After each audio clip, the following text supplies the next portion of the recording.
Hey, what is going on, ladies and gentlemen? My name is Rayge, and we are back today to cover the return here of Shadow King Legendary Trials event.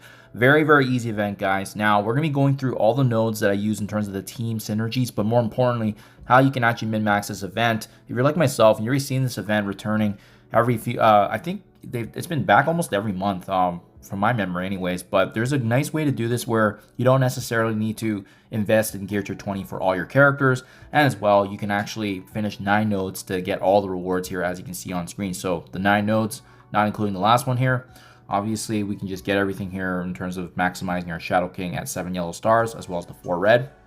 It's always nice when these return because basically we're just adding some more resources back into our account as well, thanking Marvel Strike Force for giving us this opportunity to reap the rewards of it. But it's also easily repeatable too, which is nice. Now, guys, before I talk to you about the overall strategy and what you'll be needing to do in terms of shortcuts, I do want to point out, I've done this event before, so my teams are going to likely be higher than yours. Now, having said that, when Shadow King Trials first released last year, all my team, Gear Tier 20 wasn't even a thing, right? So I just want to point that out real quick, is that I'm going to link down in the description below the previous videos I used where I only had my teams at Gear Tier 18, maybe Gear Tier 19 if I was lucky. Those should be able to help you walk through some certain nodes. But aside from that, I'm going to be talking about the high-level strategy and things you need to be mindful of if you want to do the same thing, which is finish the 9 nodes, difficulty 15, allowing you to obviously get all the rewards. Now, if you're just trying to get the unlock of Shadow King here, remember, you don't need to finish the entire event. You just need to hit milestone 8 here. So obviously tailor this strategy that I'm showcasing for you in the video here to a lower difficulty so you can maximize that output as well. Okay, let's get into it. Let's talk about the strategy overall.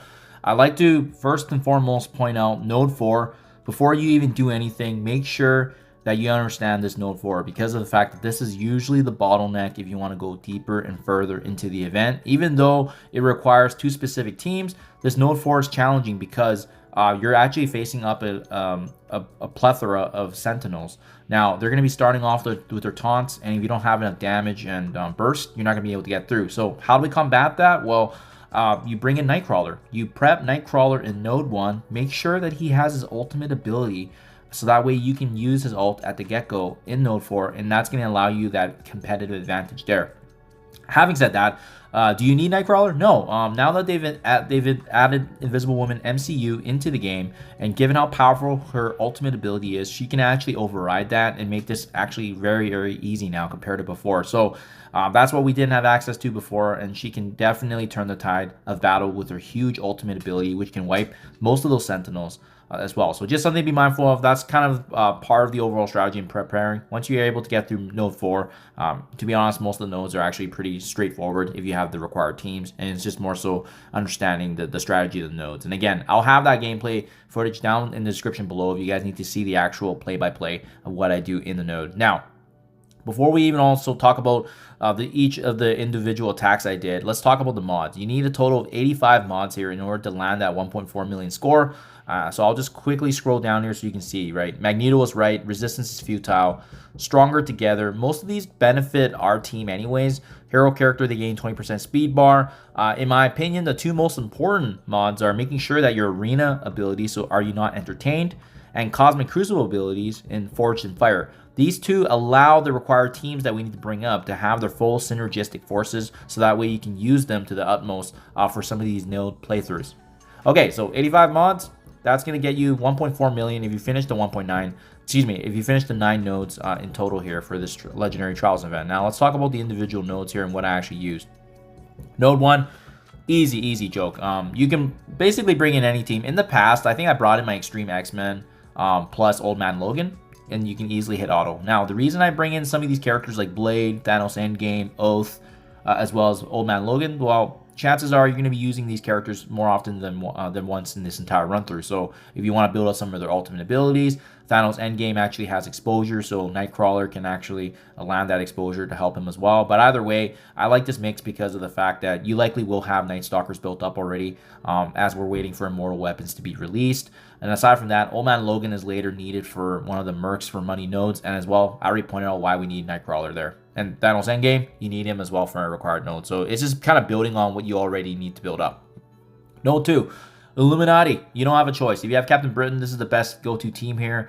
You can also do it with Iron Man as well, but my Iron Man is actually the lowest Illuminati member, so this is what you have access to. So as you can see, we don't need to do much. 3 characters at gear tier 19, 2 at gear tier 18, and to be honest, you could probably get by with lower, but this still requires a bit of RNG. But again, if you're having issues, make sure you guys watch my video down below, because we do talk about which characters to shut down, especially those Cravens, and making sure that we have some burst damage for that Green Goblin that does spawn with a pretty devastating ultimate if you're not careful. Mission 3. This is the global villains node. Very, very straightforward, guys. Just use Cabal. You need Cabal anyways for Old Man Logan trials, so you likely will have them already at gear tier 19 like myself. And then I brought in Lady Deathstrike because she's one of the best cheap global villain brawler characters, and you're going to see she's going to have value later on in the other nodes. Emma Frost, we actually already need Emma in Old Man Logan trials when she's mixed in with Loki and Cabal, so it's just future value as well. Don't forget, Emma Frost is also part of Hellfire Club, so it's just it's building on the value and investments that we've already needed to make. Okay, so we talked about Node 4 earlier. Nightcrawler, huge ultimate burst there to clear all the Sentinels. And then bringing in staple characters, like I mentioned earlier, Blade, he's part of Night Stalkers. You likely will have him built up. Thanos Endgame, we need him later. Quasar, I mean, if you're not in top of form right now with the Age of Annihilus, Quasar, Blastar, these characters are going to be needed to be invested in anyways for the release of Annihilus, and obviously Thunderstrike as well. So very, very good addition. He brings in a huge punch here for the damage and burst. Mission 5, Mercenary or Undying. I typically just went with Merc for money in the past as well. Obviously, Silver Sable has kind of changed the game here a bit, because with her addition with Vigilante, it's allowed us now to be able to one-shot this. Usually before, what I had to do was throw in my Undying team because they're not leveled. They would do a sack, and then I bring in my Merc for money. But now with Silver Sable, you can actually use her heavy ultimate ability at the very beginning. Very easy node there.